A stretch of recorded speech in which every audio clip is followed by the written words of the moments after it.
110 voltios circulan 27 amperes. ¿Está bien?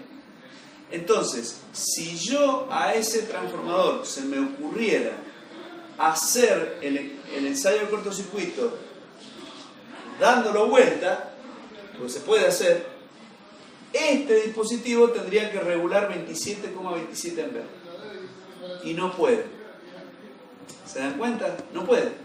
Tendría que tener un autotransformador que me tire una corriente nominal de 27,27 amperes. ¿Se entiende lo que quiero decir? Entonces, eso explica por qué el ensayo de cortocircuito se hace del lado de alta, para trabajar con corrientes bajas. Y entonces el dispositivo que yo uso para regular, digamos, va a manejar corrientes más chicas. ¿Está entendido? Y ahora, en el ensayo de vacío se hace a tensión nominal. ¿Está bien? Como se hace a tensión nominal, yo tengo que llegar a la tensión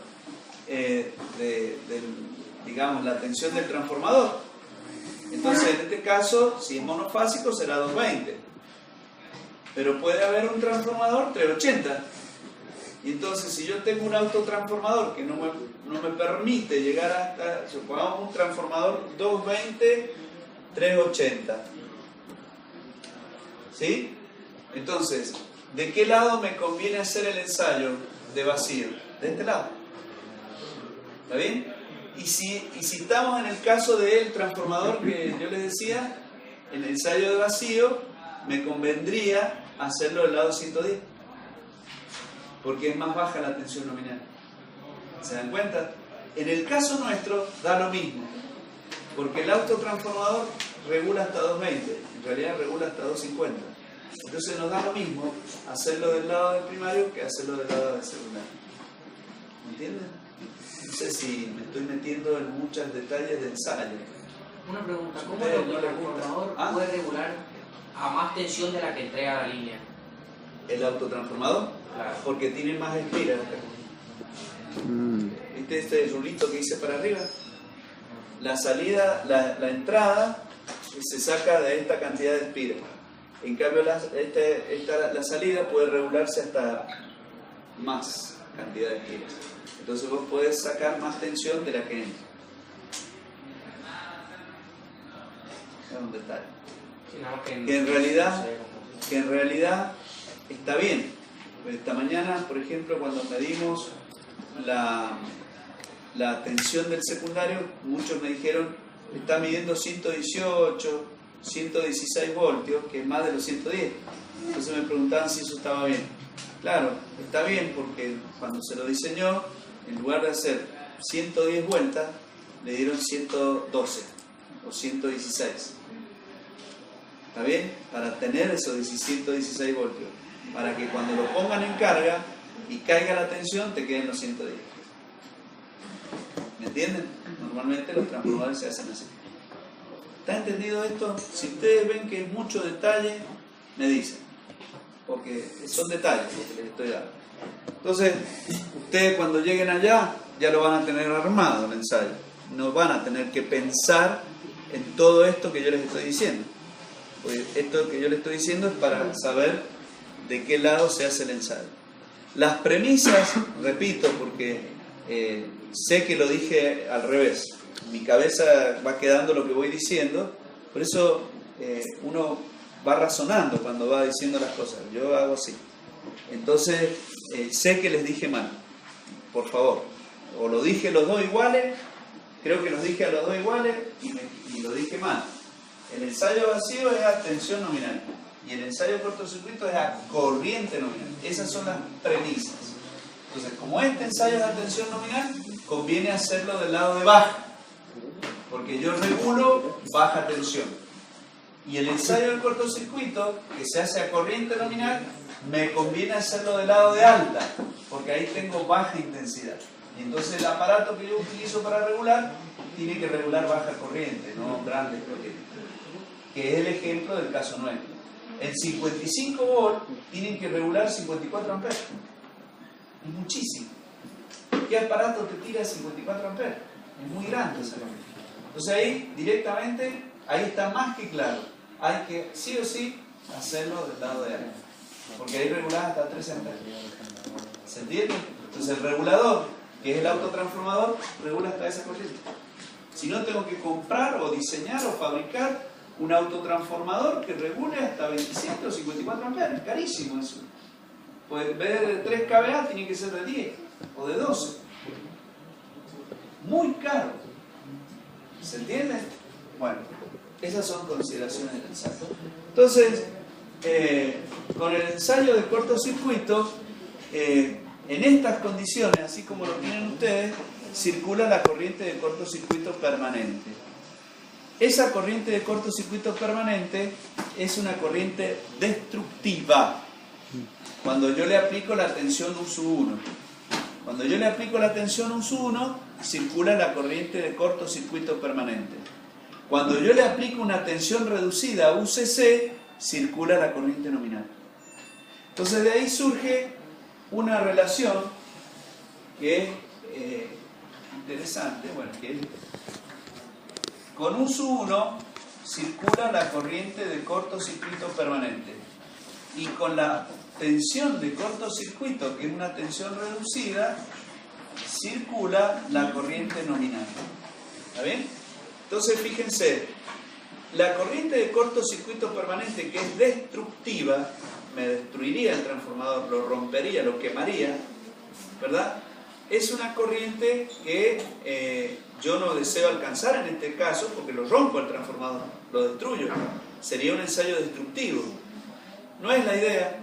La idea es que sea un ensayo no destructivo, que el transformador siga funcionando. Entonces, con este ensayo, ¿verdad?, yo podría determinar este valor sin romper la máquina, que va a ser U/1 por la I/N sobre la UCC. ¿Está bien? Entonces yo, con la tensión nominal, con la corriente nominal y con la tensión de cortocircuito, que yo la mido con el voltímetro, determino la corriente de cortocircuito permanente. ¿Y esa corriente de cortocircuito permanente para qué me sirve? Bueno, esa corriente de cortocircuito permanente me sirve para seleccionar las protecciones. O sea, el interruptor que yo voy a poner para proteger al transformador va a estar diseñado, o lo voy a seleccionar para poder resistir esa corriente de cortocircuito permanente. ¿Está bien? Para que en caso de que el transformador quede en cortocircuito, bueno, quede protegido y esa intensidad la detecte el interruptor y lo saque de servicio. Eso se hace con un relé, no es así directamente. Otro detalle es la impedancia. En el circuito equivalente, ¿verdad?, que ahora el triángulo de impedancia me queda, el triángulo de impedancia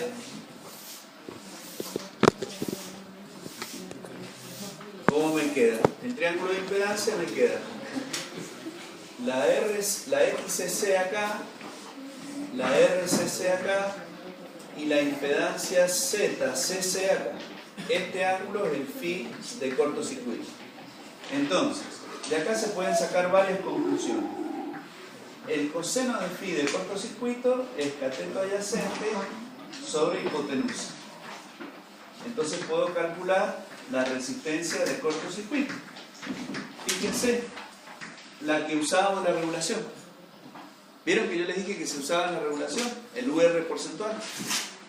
Y con el seno de phi de cortocircuito puedo calcular la X de cortocircuito, la XCC, que será la Z de cortocircuito por el seno de phi CC. ¿Qué sucede? Ustedes dirán, ¿y la Z? ¿Cómo hace para averiguar la Z?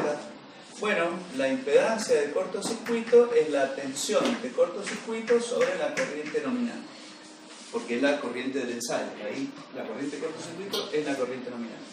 Entonces yo puedo, con esos valores, calcular la resistencia de cortocircuito. Y además, la resistencia de cortocircuito es R1 más la R del secundario referida al primario. Y yo les había dicho que esa resistencia es n cuadrado por R2. Entonces, como R1 por diseño es igual a R21, bueno, yo podría determinar también R1 de este ensayo a partir de la resistencia del cortocircuito. ¿Por qué? Y porque la R de cortocircuito sería igual a 2 veces R1. Entonces la R1 sería resistencia de cortocircuito sobre 2, que ustedes podrían corroborar con lo que han medido hoy. ¿Está bien? Hoy han medido R1 y R2. Entonces, cuando hagan el ensayo de cortocircuito, a la misma máquina, ustedes podrían ver si se verifica esta relación. ¿Está bien? Si en el diseño se tuvo en cuenta. Y lo mismo va a pasar con la X de cortocircuito, que va a ser 2 veces la X1, o sea, X1 igual a la X de cortocircuito dividido 2. Entonces, ahora, ¿por qué dije volvamos al punto? Volvemos al punto, porque yo me di cuenta acá de lo que había dicho. ¿Por qué la pérdida en el hierro se considera despreciable? ¿Por qué yo puedo despreciar las pérdidas en el hierro? Como el ensayo se hace a corriente nominal, la tensión es reducida. Y la tensión, por la fórmula de Bouguereau, depende de 4 por el factor de forma, el número de espiras, la frecuencia y el flujo máximo. ¿Sí? ¿Qué sucede? Si nosotros no consideramos las pérdidas de caída de tensión, la FEM es la tensión 1/1. ¿Está bien? Podemos decir eso. Entonces, si yo trabajo con tensión reducida, estoy trabajando con una FEM reducida. Y si trabajo con una FEM reducida, ¿qué es lo que se reduce? El 4 por el factor de forma es un número. Eso es una constante. Si yo trabajo con ondas sinusoidales, bueno, el 4,44 no se toca. ¿Modifiqué el número de espiras? No, eso no lo toqué. ¿Modifiqué la frecuencia? No, es constante, es de 50 ciclos por segundo. No la he tocado. Y entonces, ¿qué varió? Varió el flujo. Y si varió el flujo, ¿qué significa? Y hemos visto en el ciclo de histéresis la relación B en función de H, o bien el flujo en función de los N por I. Entonces, el ciclo de histéresis, supongamos que sea el de la chapa de mi transformador sea esa, lo hago exagerado para que se note lo que quiero decir. Pero en realidad, acuérdense que esto es casi una línea para las chapas del transformador. Entonces, yo acá estaría, supónganse, trabajando con un flujo, hicimos un ejemplo con un flujo grande. Si el flujo, la tensión es reducida, el flujo, dijimos, es más bajo. Entonces, en definitiva, me queda un ciclo de histéresis, a lo mejor que es la 10ª parte del que está trabajando en condiciones nominales. A tensión nominal yo trabajo a lo mejor con este ciclo, pero con tensión reducida yo estoy teniendo un flujo mucho más pequeño y entonces el ciclo de histéresis es mucho más reducido. Y dijimos que las pérdidas en el hierro son proporcionales al área encerrada por el ciclo. Como yo estoy trabajando con un flujo mucho más pequeño, el área del ciclo va a ser mucho más reducida.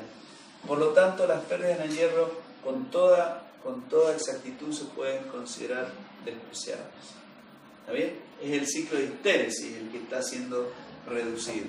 Entonces, directamente, las pérdidas en cortocircuito nos estarían dando las pérdidas en el cobre del transformador. Así como el ensayo de vacío nos ayuda a determinar las pérdidas en el hierro, el ensayo de cortocircuito nos ayuda a determinar las pérdidas en el cobre. ¿Está entendido? Bien. Entonces, bueno, ahí tienen el circuito del ensayo. Lo que les había dicho, ahora le aplico la tensión de cortocircuito, circula la corriente nominal. bueno, el triángulo, que ya lo habíamos visto, y si yo multiplico ese triángulo por la corriente, el triángulo que, bueno, no lo hago. Si sí. Allá arriba le faltó la raíz de 3 en la potencia de cortocircuito. No, porque eso está en Aarón. ¿Y por qué? No, la de arriba.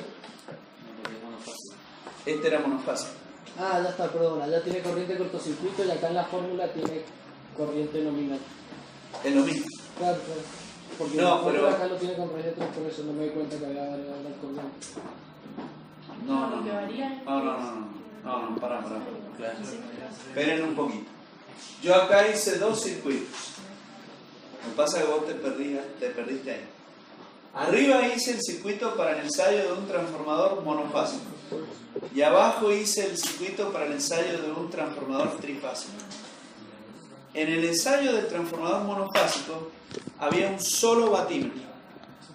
Y ese batímetro medía la potencia monofásica, que es la UCC, la tensión de cortocircuito, por la corriente de cortocircuito, por el coseno de phi de cortocircuito. En el ensayo de la máquina trifásica puse 2 batímetros. Esos 2 batímetros los conecté en Aarón. Usé la fase común, la T, la de abajo. Entonces, en Aarón, la potencia de cortocircuito es la suma de las lecturas de los 2 batímetros. Entonces, por eso puse W1 más W2. Por ningún lado va a aparecer la raíz de 3. Ahora, si yo quiero escribir la potencia de cortocircuito como la que está arriba, entonces ahí sí, la potencia de cortocircuito trifásica será la raíz de 3, la tensión de línea en cortocircuito, que la tendría que medir como de línea, por la corriente de cortocircuito, por el coseno de phi de cortocircuito. No, sí, yo decía porque justo había visto acá y me confundí uno con el otro. No les puse esa ecuación porque va a depender cómo está conectado el transformador trifásico. Entonces directamente les di la fórmula de lectura, que es la del Aarón, que es lo que estaba ahí puesto en la filmina. ¿Se entiende? ¿Por qué no aparece la raíz de 3? Sí. ¿Y por qué acá es corriente nominal o por qué puede ser la corriente Porque nominal? la corriente de cortos es lo que dije acá. El ensayo de vacío se hace a tensión nominal. El ensayo de cortocircuito se hace a corriente nominal. Quiere decir que la corriente de cortocircuito es la corriente nominal. Pero a lo mejor a vos se te hace más confusión porque vos ya has visto todo esto. Los que no han visto, todavía viene otra cosa. ¿Sí? Acá todo se complica. Qué bueno. ¿Qué sucede? Recién les dije que el dispositivo regulador debía regular la corriente nominal, que era la corriente de cortocircuito, ¿verdad? Ajá, estamos bien hasta ahí. ¿Qué pasa si no lo consigo, si no tengo? Supónganse que mi elemento regulador regulara 6 amperes. ¿Cómo hago para llegar a los 13,6? Imposible. Entonces, se puede trabajar con una corriente de cortocircuito reducida. ¿Está bien? Para eso surge un factor que se llama factor de carga. Pero ese factor de carga, o sea, yo utilizo, me estoy adelantando, pero ese caso sería la I sobre la I sub n. Eso se llama factor de carga. Claro, pero es la corriente nominal. O sea, una corriente que es un porcentaje de la corriente nominal. Se puede hacer eso. Eso se lo vamos a dar en los parciales. Entonces, en los parciales, esto se lo advierto, el ingeniero Corrocho también se lo va a decir, por eso es importante que estén sentados acá. Le va a decir, en algunos problemas, le van a decir, se ensayó un transformador, cortocircuito, bla, bla, bla, bla, y resulta que le dan una corriente y ustedes dicen, sacan la cuenta de la potencia aparente del transformador, la tensión nominal, de ahí despejan la corriente. Y cuando calculan la corriente, nada que ver con la corriente de cortocircuito que le están dando en el problema. Entonces ustedes ahí dicen algo está mal. No sé si me entienden lo que estoy diciendo. ¿Van siguiendo el hilo? En el problema le dan unos datos, potencia aparente, tensión y una corriente de cortocircuito, le dicen. Ustedes saben, ustedes dicen, bueno, a ver, la corriente de cortocircuito es la corriente nominal, es lo que yo he dicho. ¿Está bien? Entonces ustedes hacen potencia dividido tensión, le tendría que dar la corriente nominal, que es la corriente de cortocircuito. Cuando las calculan, las comparan, no son iguales. ¿Por qué? Porque en ese problema el ensayo se hizo con una corriente reducida también. Y aparece el factor de carga. ¿Por qué motivo? Y porque el elemento que tenían para regular no puede alcanzar la corriente de cortocircuito, que es la corriente nominal. ¿Entienden? Tienen que reducirla para poder hacer el ensayo. De ahí va a salir el factor de carga. Entonces ahí ustedes van a saber que el ensayo se hizo con un factor. Después de ese factor hay que multiplicar todo para tener las verdaderas pérdidas. Las pérdidas en el cobre van a depender de la corriente. Entonces, como con el ensayo de cortocircuito yo lo hago con la corriente nominal, no hay problema. Pero si lo hago con una corriente, si el transformador lo hago funcionar al 75%, no está circulando la corriente nominal, está circulando una corriente menor. Ah, bueno, entonces no hay pérdida en el cobre. No, sí las hay, las pérdidas van a haber. Ah, pero entonces ya no van a ser las mismas que con corriente nominal. No. Y las pérdidas van a ser mucho más bajas porque dependen del cuadrado de la corriente también. Bueno, eso lo vamos a ver enseguida. Todavía no. ¿Se entiende lo que estoy diciendo? Bueno, ¿te diste cuenta entonces por qué? Entonces, acá es la suma de la lectura de los vatios y ahí tenés la fórmula. Pero hay que tener cuidado cómo está conectado y cómo está el voltímetro conectado. Porque esta tensión es la tensión de línea. ¿Está bien? De todas maneras, no se hagan tanto problema, porque si está conectado en arón, neutro no hay. Vieron que yo cuando le hice, creo que lo hice estrella, del lado primario, ¿cómo estaba? En triángulo. Y en triángulo no hay neutro. O sea que podía aplicar arón sin problema. ¿Se dieron cuenta de ese detalle? Ahora se están dando cuenta. Bueno, otro parámetro que podemos determinar con este... bueno, habíamos quedado acá. Si ese triángulo yo lo multiplico por la corriente I sub 1, esa resistencia se va a transformar, en una caída de tensión, que va a ser la UR. Y esa reactancia se va a transformar en la UX. Y esa impedancia se va a transformar en la UZ. De ahí surgió este diagrama. ¿Ven? UR, UX y UCC. Entonces, la tensión de cortocircuito porcentual es la tensión de cortocircuito referida a la tensión nominal multiplicado por 100. ¿Está claro? Esa tensión de cortocircuito porcentual, que después vamos a ver, termina siendo la regulación. Es del 4, del 6, del 9, del 12, dependiendo de la potencia aparente del transformador. ¿Ya? O sea, del 4%, del 6%, del 9%, del 12%. ¿Está entendido? Bueno, ahí está sacado lo que recién dije acá. La corriente de cortocircuito es permanente. Si yo, fíjense, multiplico por 100, ¿está bien?